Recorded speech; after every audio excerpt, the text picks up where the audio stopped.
Okay. So I think we have a good sort of story about how this works, and Orna has a great story, so I think she should share that right now.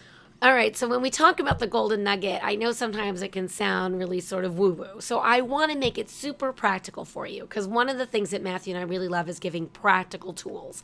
And this tool, as far as finding the golden nugget, we're not talking woo woo here. We're talking real grounded in reality. So I'm going to give you a real life example, my own example. So I had dated a guy and his name was Steve. So I'm just going to say Steve because that's pretty generic. So I was dating this guy, Steve, and Steve and I went out for almost a year. So I had met his family quite a few times. They lived nearby. And during that year, I'd gotten to know his family. And after Steve and I broke up and it didn't work out, it took me a long time to find that golden nugget. I'd been doing this practice for a while of saying, okay, what did I learn? What's my growth? How can I take that into my next relationship and be different in some way? Be more of me, really. That's what the golden nugget is more about. How can I get more to my authentic self and my growth so I'm coming from my highest and best self when I meet the next person? So I was really trying to find this golden nugget about my breakup over Steve, and I was trying to figure out what it could be. And it finally dawned on me after much searching, and I realized that Steve's family, they certainly had their dysfunction like every family has, but one thing that they did is they loved one another respectfully. And that was something that didn't exist in my family of origin, because in my family of origin, I love you meant I could do anything to you because there was absolutely no boundary between anybody in my family of origin, right? I love you meant I could beat you, and I love you meant I could say mean things to you. And none of those things are true about what I wanted to receive as the kind of love that I was looking to have in my life. So then it dawned on me that if I want to be receiving respectful love, I had to learn how to give it. I hadn't learned how to do that yet. And so that was my golden nugget. I took that piece of learning and I learned how to love respectfully. And that was huge for me. And I actually created a mantra, and you can have it. It's an affirmation. If it works for you, great. So my affirmation that I really created around this was the men I love are loving me respectfully. Because respectful love has a boundary. I love Matthew, but I can't do anything to Matthew because I respect him and he is separate from me. And what we want you to know about this separation is that's where all the juiciness of passion exists, right? This idea of merging with another person is not what love is. Love, again, we've said this before, it's where two whole people come together to share a life, right? And that's a true soul partnership. But the separateness between them is what creates passion and attraction and keeps that spark alive. So you don't want to merge with your partner. You want to be like two circles that overlap a little bit, right? And you want to be that whole, complete 360 relationship.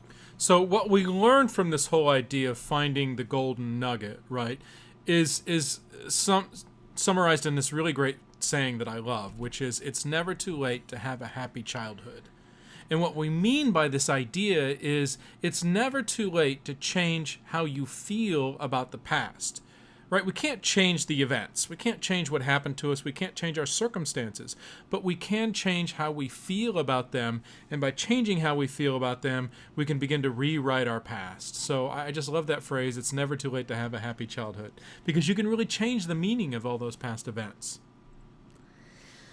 Okay, so let's get back to the worksheet and get to our next question, our next statement here, which is list one occasion that you wish you could change something you said. So this is really specific. Now, we all know sometimes you say things that you don't mean in the heat of the argument, right? So any argument, we don't necessarily want you to write down any argument. Make this specific. Again, if you can tie it back to that person that you wrote down, the one that got away, that would be great. If not, make it around another intimate relationship. Maybe something you said caused the other person to say, I'm done. And they left and the relationship was over. So if the stronger that desire to wish you'd have done it differently and said something differently, that's the one that we're talking about here. Write it down. Write down the specifics. I said this and I wish I'd have said that. So however it works for you, write it down right there on your worksheet so you can take a look at it. Okay, so let's look at what this says about the ego, right? And what this means is your ego has the need to be right. And what we mean by this is really this is the source of 99.9% of all arguments in relationship, right? The source of all arguments is I need you to see my point of view so that you can agree with me and say I'm right. And what we want you to know is this is blocking you from what you really want, because your heart doesn't care who's right or who's wrong. It really doesn't. So do we have the heart rules? We do. Let's go into the heart rules. Oh, first we have this, which is this idea that we all desire connection, right? The need to be right is an ego desire that gets in the way of creating connection and intimacy. So that leads us to our heart rule, which says intimacy does not require agreement. Now, again, this may sound a little woo-woo, but when you think about it, it really doesn't. If you throw out this idea of who's right, who's wrong, right? Because if you're right, guess what? That automatically makes the other person wrong. But suddenly, if you take away that right or wrong and all you want is connection and intimacy, that real connection, that energetic connection that you feel with another person, that's what we're talking about with intimacy. I understand how they're feeling and we're emotionally connected. This is the intimacy that we're talking about. And it doesn't require agreement at all. So what happens in that need to be right space, right, is usually there's a lot of emotion connected with that. Either it's, well, I feel disrespected and I'm angry, or I'm hurt because you're not seeing my point of view. And that emotion is really an old emotional story within us. You can probably draw it all back to your childhood and say, well, this is that same time, you don't hear me. And it's just like when my mother, she never heard me as well. And I'm just never heard. And so I'm angry about this. And so I need to be right, right? And when we get in that place, we're going to get into an argument. But instead, if we say, oh, I'm feeling really angry right now, and I'm realizing that that's about my need to be heard. So I just need you to hear me right now. Then suddenly the other person goes, oh, you just need to be heard. Great. Well, I can work with that because that doesn't make me wrong. That just gives me an action to do.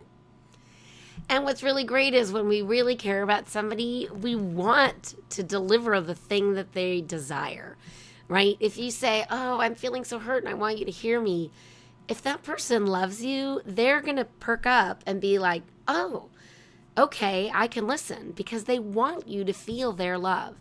And what happens is when we get in an argument, suddenly we start playing the blame game, and we all start talking, and you this, and you made me feel this, and you. And what really is helpful is when we start communicating from the I space, right? And this is how Matthew and I take the I and create a whole word of intimacy just from that one I. Because we start off saying how we individually feel. I'll say, I feel this, and he'll say, I feel that. And what's really great is we automatically get energetically connected and create intimacy, because when we have an understanding of where the other person is coming from, voila, intimacy is created. It's magical. And we've coached many couples through arguments so that they can reach this space of intimacy. What's really interesting about this is we usually don't go back and have to rehash and resolve the argument, because there's no reason for an argument, because now we have understanding. And that's really the key. Okay, so let's get back to the worksheets and back to our next thing here, which is describe your ideal relationship. If you could have everything and anything. Now, what we really want you to do here is stay focused on what you want. So I know it says that here, but a lot of times when we start asking people, well, what do you really want? What does your ideal relationship look like? They kind of look at us like a deer in the headlights, because they're really clear on what they don't want. Well, you can't create from that space. And this whole idea is about creating love on purpose. So in order to create, you have to know, what do you want?